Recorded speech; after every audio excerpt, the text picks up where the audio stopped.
6. Sermones en piedra, de Ellsworth M. Toohey.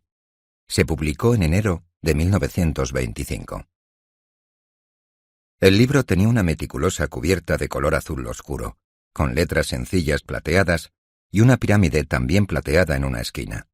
Su subtítulo era Arquitectura para Todos, y tuvo un éxito formidable. Narraba la historia de la arquitectura, desde las cabañas de barro hasta los rascacielos, en los términos de la gente de la calle, pero con una pátina científica. Su autor afirmaba en su prefacio que era un intento de llevar la arquitectura a donde pertenece, al pueblo. Decía además que quería que la gente común pensara y hablara de la arquitectura como hablaba de béisbol. No aburría a sus lectores con los detalles técnicos sobre los 5 órdenes, los aparejos y los dinteles, los arbotantes o el hormigón armado. Llenaba las páginas con relatos caseros de la vida cotidiana de las amas de casa egipcias, los zapateros remendones de Roma, la amante de Luis XVI, qué comían, cómo lavaban, dónde compraban y qué impacto tenían sus edificios en su existencia. Sin embargo, les daba a sus lectores la impresión de que estaban aprendiendo todo lo que tenían que saber sobre los 5 órdenes y el hormigón armado. Les daba a sus lectores la impresión de que no había problemas ni logros ni cotas del pensamiento más allá de la vida cotidiana común de las gentes anónimas del pasado y del presente, que la ciencia no tenía objetivo ni expresión más allá de su influencia en sus rutinas, que sus lectores, solo con llevar sus propias vidas desconocidas, estaban representando y logrando los más altos objetivos de cualquier civilización. Su precisión científica era impecable, y su erudición asombrosa.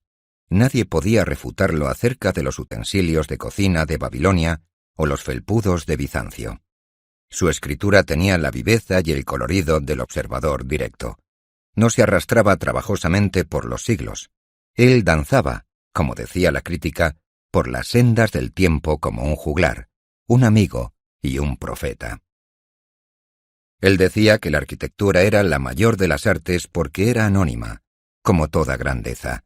Decía que el mundo había tenido muchos grandes edificios, pero pocos constructores de renombre, como debía ser, ya que ningún hombre ha creado jamás nada importante en la arquitectura, ni en cualquier otra cosa tampoco. Los pocos nombres que habían perdurado fueron en realidad impostores que habían expropiado la gloria del pueblo como otros expropiaron su riqueza. Decía: cuando contemplamos la majestuosidad de un monumento antiguo y atribuimos ese logro a un solo hombre, somos culpables de malversación espiritual.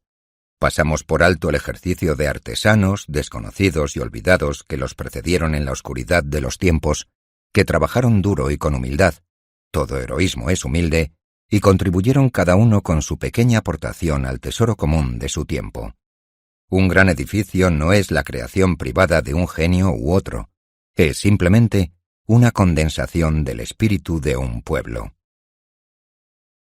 Explicaba que la decadencia de la arquitectura llegó cuando la propiedad privada sustituyó el espíritu comunal de la Edad Media, y que el egoísmo de los propietarios individuales, que construían sin ningún otro propósito que el de satisfacer su propio mal gusto, toda afirmación de gusto individual es mal gusto, había arruinado el efecto planificado de las ciudades. Decía que no existía el libre albedrío, que los impulsos creativos de los hombres estaban determinados, como todo lo demás, por la estructura económica de la época en que vivían. Expresó su admiración por todos los grandes estilos históricos, pero advertía contra su excesiva mezcolanza. Rechazaba la arquitectura moderna.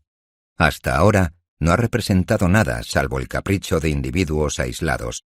No ha dado a luz a ningún gran movimiento de masas, espontáneo y, como tal, no tiene trascendencia.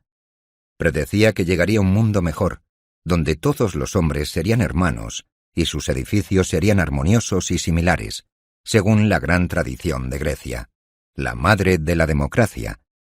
Al escribir esto, lograba transmitir, sin ninguna grieta en la objetiva serenidad de su estilo, que las palabras impresas que ahora se veían ordenadas habían sido emborronadas en un manuscrito por una mano que temblaba de emoción. Instaba a los arquitectos a abandonar su búsqueda egoísta de la gloria individual y a que se dedicaran a la encarnación del ánimo de su pueblo. Los arquitectos son siervos, no líderes. No han de afirmar sus pequeños egos, sino expresar el alma de su país y el ritmo de su tiempo. No han de seguir los delirios de su capricho personal, sino buscar el denominador común que acercará su obra al corazón de las masas. A los arquitectos, queridos amigos, no les corresponde razonar los porqués. No les corresponde mandar, sino ser mandados. La publicidad de Sermones en Piedra incluía citas de los críticos. Magnífico, un logro excelente, sin parangón en toda la historia del arte, una oportunidad para conocer a un hombre encantador y un profundo pensador, de lectura obligada para cualquiera que aspire al título de intelectual. Al parecer había muchísima gente que aspiraba a ese título. Los lectores adquirían erudición sin estudio, autoridad sin coste y capacidad de juicio sin esfuerzo. Era grato mirar los edificios y criticarlos como un profesional, con la página 439 en la cabeza, mantener debates artísticos e intercambiar frases de los mismos párrafos. En los salones distinguidos pronto se empezó a oír «¿Arquitectura? Ah, sí, Ellsworth Toohey». Según sus principios, Ellsworth Toohey no mencionaba a ningún arquitecto por su nombre en el cuerpo del libro. El método de investigación histórica que construye mitos y rinde culto a los héroes siempre me ha parecido odioso. Los nombres aparecían solo en las notas al pie. Varios de ellos aludían a Guy Francon, que tiene una tendencia al exceso decorativo, pero al que hay que elogiar su lealtad a la tradición estricta del clasicismo. Una nota hacía referencia a Henry Cameron, que sobresalió en una época como uno de los padres de la llamada Escuela de Arquitectura Moderna y fue relegado desde entonces a un olvidado bien merecido, Vox Populi, Vox Dei. En febrero de 1925, Henry Cameron se retiró del oficio.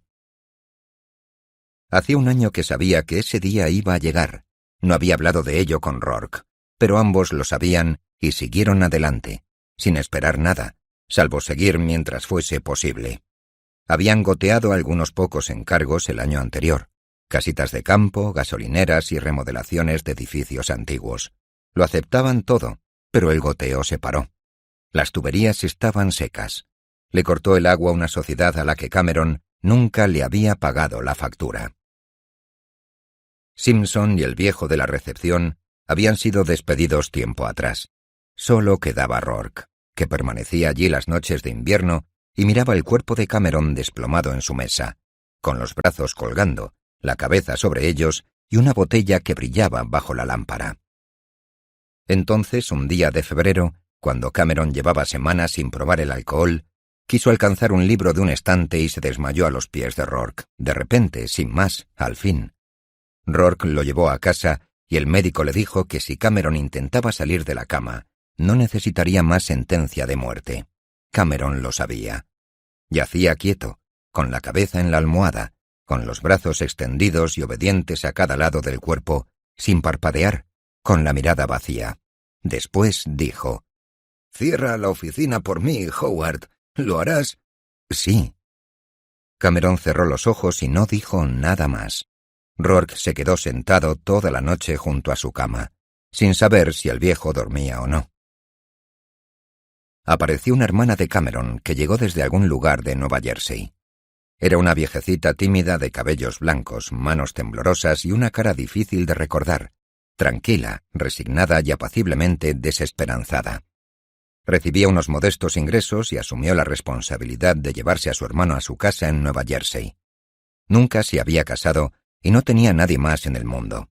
No estaba contenta ni triste por la carga.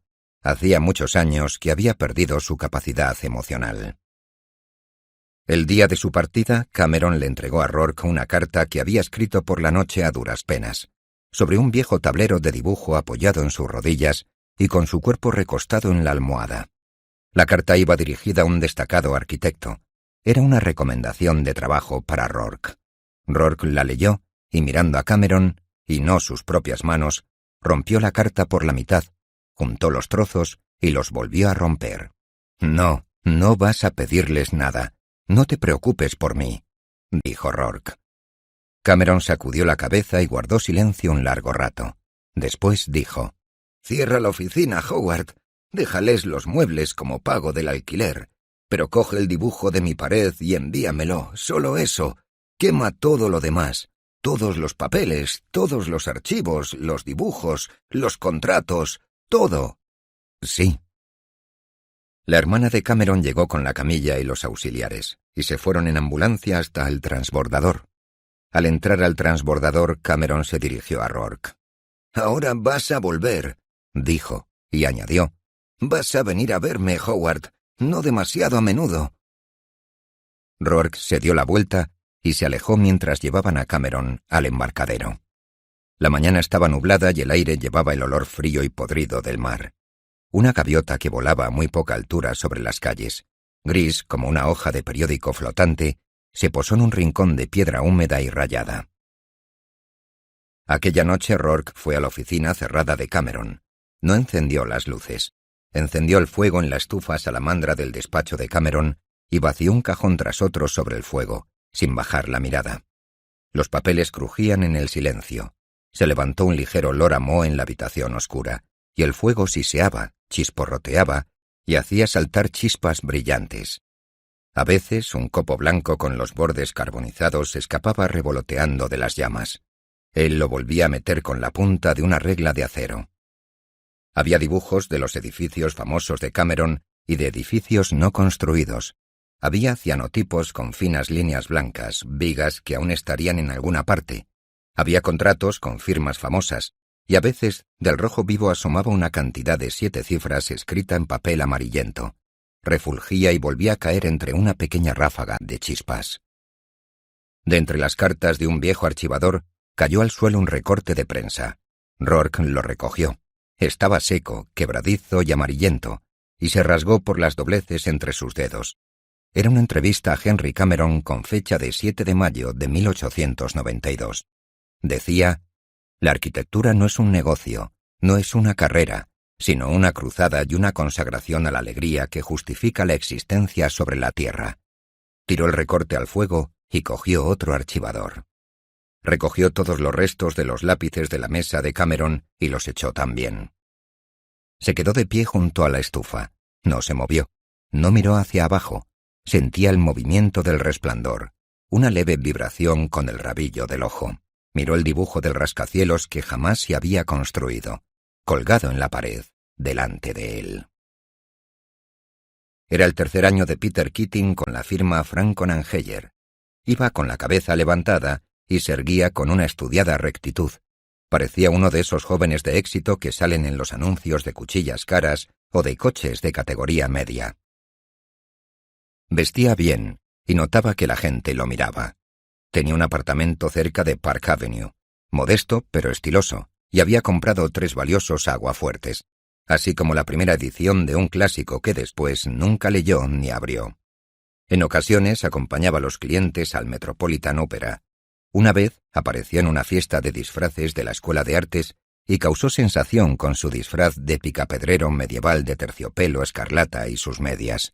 Lo mencionaron en una crónica de la sección de sociedad del evento, la primera vez que lo mencionaba la prensa, y guardó el recorte. Se había olvidado de su primer edificio y de los temores y las dudas que sintió durante su creación. Había aprendido que era muy simple. Sus clientes aceptaban cualquier cosa, mientras él les diera una fachada imponente, una entrada majestuosa y un regio vestíbulo con el que impresionar a las visitas. Lograba satisfacer a todos. A Keating no le importaba mientras impresionara a sus clientes. A los clientes no les importaba mientras impresionaran a sus invitados, y a sus invitados les daba todo igual.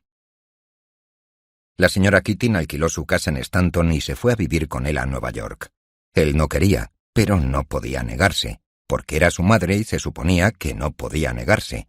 La recibió con cierto entusiasmo. Al menos podía impresionarla con su ascenso en el mundo. Ella no se impresionó. Inspeccionó sus habitaciones, sus ropas y sus libretas bancarias y solo dijo: «Servirá, Peter, por el momento». Lo visitó una vez en la oficina y se marchó a la media hora. Aquella noche tuvo que quedarse quieto, apretando los puños y haciendo crujir los nudillos, durante 1 hora y media, mientras ella le daba consejos. «Ese compañero tuyo, Withers, llevaba un traje mucho más caro que el tuyo, Petey. Eso no está bien. Tienes que vigilar tu prestigio ante esos chicos. El bajito que te trajo esos cianotipos no me gustó cómo te habló. Ah, nada, solo que yo no le quitaría ojo. El de la nariz larga no es amigo tuyo. No importa, siempre lo sé. Ten cuidado con ese al que llaman Bennett. Yo me libraría de él si fuese tú. Es ambicioso. Detecto las señales. Después preguntó: «Guy Francon, ¿tiene hijos?» «Una hija». «Ah, ¿cómo es?» «No la conozco». «De verdad, Peter, es francamente descortés con el señor Francon que no hayas hecho ningún esfuerzo por conocer a su familia». «Ha estado fuera en la universidad, mamá. Algún día la conoceré. Se está haciendo tarde, mamá, y tengo mucho trabajo que hacer para mañana». Pero pensó en ello esa noche y al día siguiente. Había pensado en ello antes y a menudo. Sabía que la hija de Francon se había licenciado hacía tiempo y que ahora estaba trabajando en el Banner, donde escribía una pequeña columna sobre decoración doméstica. No había sido capaz de averiguar nada sobre ella. Nadie en la oficina parecía conocerla. Francon nunca hablaba de ella. Al día siguiente, durante el almuerzo, Keating decidió abordar el tema. «He oído hablar de tu hija», le dijo a Francon. «¿Dónde has oído hablar de ella?», contestó Francon de forma ominosa. «Bueno, ya sabes, uno oye cosas y escribe muy bien».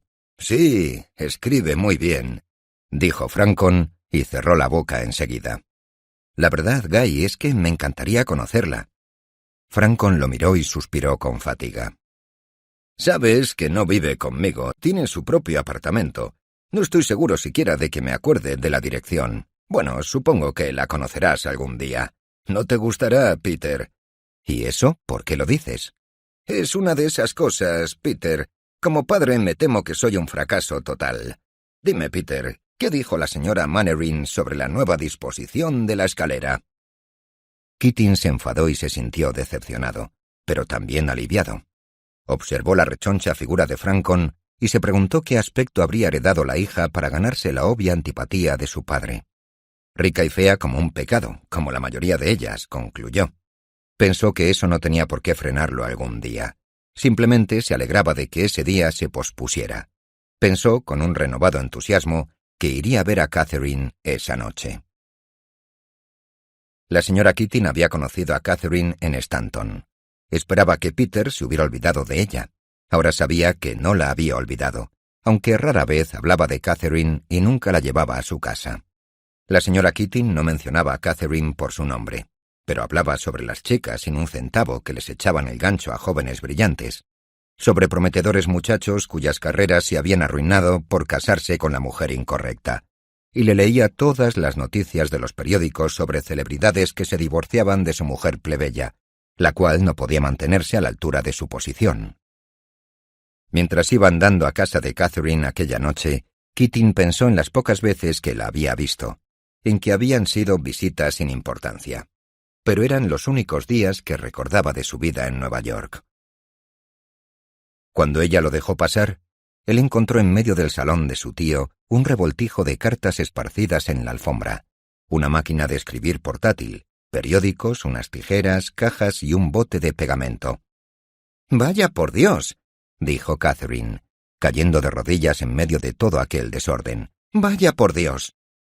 Miró a Keating desde abajo, con una sonrisa irresistible, y levantó las manos y las extendió sobre los montones de papeles blancos arrugados. Ya tenía casi 20 años, y no parecía mayor que cuando tenía 17. «Siéntate, Peter. Pensé que habría acabado antes de que llegases, pero ya veo que no. Son cartas de los admiradores de mi tío y sus recortes de prensa. Tengo que clasificarlas, responderlas, archivarlas y escribir notas de agradecimiento y... Oye, deberías ver algunas cosas que le escribe la gente. Es maravilloso. No te quedes ahí de pie. Siéntate, ¿vale? Acabo en un minuto». «Acabas ahora mismo», dijo él, y la recogió en sus brazos y la llevó a un sillón. La abrazó y la besó, y ella se rió feliz, con la cabeza hundida en el hombro de él. Le dijo: «Katie, eres una loquita sin remedio y qué bien te huele el pelo. No te muevas, Peter, estoy a gusto así». «Katie, quería contarte que he tenido un día maravilloso. Han inaugurado esta tarde el edificio Boardman, ya sabes, en Broadway, de 22 plantas y un chapitel gótico. Francon estaba indispuesto, así que fui yo en su representación. Yo diseñé ese edificio, Además, Oh, bueno, tú no sabes nada de estas cosas. Sí que sé, Peter. He visto todos tus edificios. Tengo fotos de ellos. Las recorto de los periódicos. Y estoy haciendo un álbum, como el de mi tío. Ay, Peter, es tan maravilloso. ¿El qué? Los álbumes de recortes de mi tío y sus cartas, todo esto. Extendió las manos sobre los papeles en el suelo, como si quisiera abrazarlos. Piénsalo, todas estas cartas que llegan de todo el país, de perfectos desconocidos para los que, sin embargo, él significa tanto. Y aquí estoy yo, ayudándolo, yo que no soy nadie. Y mira qué responsabilidad tengo. Es tan emocionante, tan grande que... ¿Qué importan las pequeñas cosas que puedan pasarnos cuando esto afecta a todo un país? ¿Sí? ¿Eso te ha dicho él? Él no me ha dicho nada en absoluto, pero no puedes vivir con él durante años y que no se te pegue algo de ese maravilloso altruismo suyo. Él quería enfadarse, pero vio la sonrisa centelleante de Katie, su nueva especie de ardor, y tuvo que responder con otra sonrisa. Te diré, Katie, que te sienta muy bien, te sienta de maravilla, ¿sabes? Estarías fantástica si aprendieses algo sobre ropa. Un día de estos te agarraré y te llevaré a rastras a un buen modisto. Quiero que conozcas a Guy Francon algún día. Te caerá bien. Ah, creo que una vez me dijiste que no me caería bien. ¿Eso dije? Bueno, en realidad no lo conocía. Es un gran tipo. Quiero que los conozcas a todos. Serías... ¿A dónde vas? Ella le había visto el reloj de pulsera y se estaba alejando. Son casi las 9, Peter, y tengo que tener esto acabado antes de que el tío Ellsworth llegue a casa. Volverá a las 11. Está dando un discurso en un acto con los obreros. Puedo trabajar mientras hablamos. ¿Te importa? Desde luego que me importa. Al diablo con los admiradores de tu querido tío. Que desenrede todo eso él mismo. Tú quédate donde estás. Ella suspiró, pero posó la cabeza sobre su hombro, obediente. No puedes hablar así del tío Ellsworth. No lo entiendes. ¿Has leído su libro? Sí, he leído su libro y es grandioso, estupendo, pero no he oído hablar de otra cosa más que de su maldito libro en todas partes. Así que, ¿te importa si cambiamos de tema? ¿Sigues sin querer conocer al tío Ellsworth? ¿Por qué? ¿Qué te hace decir eso? Me encantaría conocerlo. Ah, ¿qué pasa? Dijiste una vez que no querías conocerlo a través de mí. ¿Eso dije? ¿Cómo te acuerdas siempre de todas las tonterías que se me ocurren? Peter, no quiero que conozcas al tío Ellsworth. ¿Por qué no? No sé, es un poco estúpido por mi parte, pero ahora no quiero, no sé por qué. Bueno, olvídalo entonces. Lo conoceré cuando llegue el momento. Katie, escucha. Ayer estaba de pie junto a la ventana de mi habitación y pensé en ti, y tenía tantas ganas de tenerte conmigo. Estuve a punto de llamarte, pero era demasiado tarde. Te echaba tan terriblemente de menos que... Ella escuchaba rodeándole el cuello con los brazos. Y después él vio que miraba de pronto algo que había a su espalda y que abría la boca consternada. Ella dio un brinco, corrió al otro lado del salón, se tiró al suelo de golpe y empezó a gatear hasta un sobre de color lavanda que estaba debajo del escritorio. ¿Y ahora qué diablos pasa?, preguntó enfadado. Es una carta muy importante, dijo ella aún de rodillas con el sobre bien agarrado en su manita. Una carta muy importante y estaba ahí, prácticamente en la papelera. Podría haberla barrido sin darme cuenta. Es de una pobre viuda que tiene 5 hijos. El mayor quiere ser arquitecto y el tío Ellsworth le va a conseguir una beca. Bueno, dijo Keating levantándose. Ya he tenido suficiente. Salgamos de aquí, Katie. Vámonos a dar un paseo. Hace una noche preciosa. Aquí no pareces dueña de ti misma. Ah, muy bien. Vayamos a dar un paseo. Afuera había una niebla de nieve seca, fina e ingrávida, que colgaba inmóvil del aire y llenaba los estrechos depósitos de la calle. Caminaron juntos agarrados, con el brazo de Catherine cogido con fuerza al suyo, y sus pies dejaban largas manchas oscuras en las aceras blancas.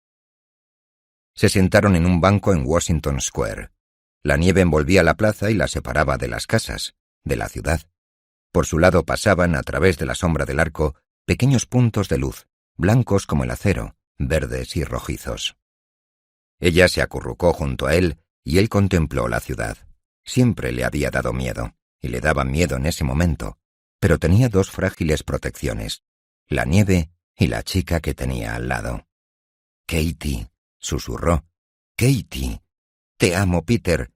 Katie, estamos comprometidos, ¿verdad?, dijo él, sin vacilar, sin énfasis, porque la certeza de sus palabras no permitía excitaciones.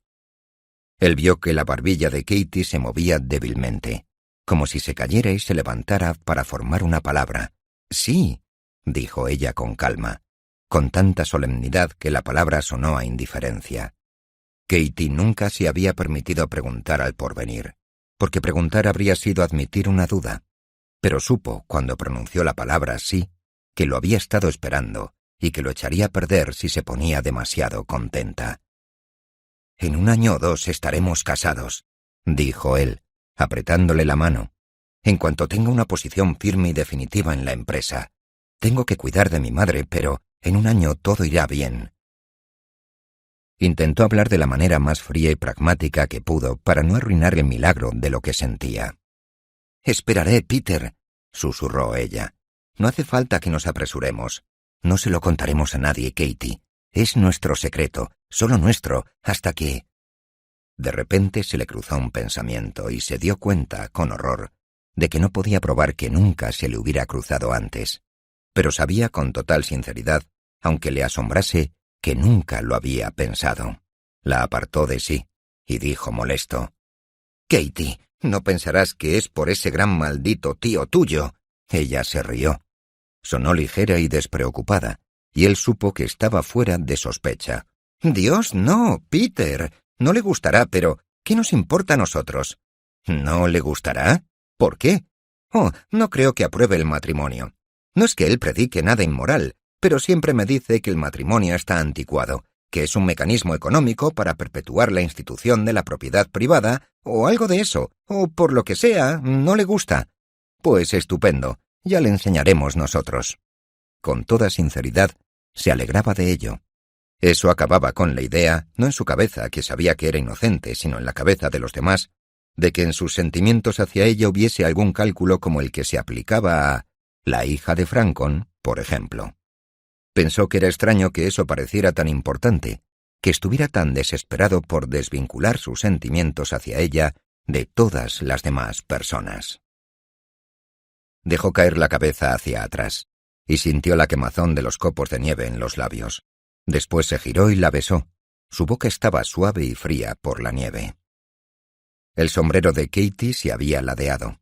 Sus labios estaban entreabiertos, sus ojos redondos, indefensos, y le brillaban las pestañas.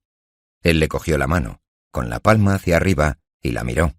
Llevaba un guante de lana negra y extendía los dedos con torpeza, como una niña. Vio cómo las gotas de nieve se derretían en la pelusa del guante, que centelleó con la luz de los faros de un coche que pasó como un relámpago.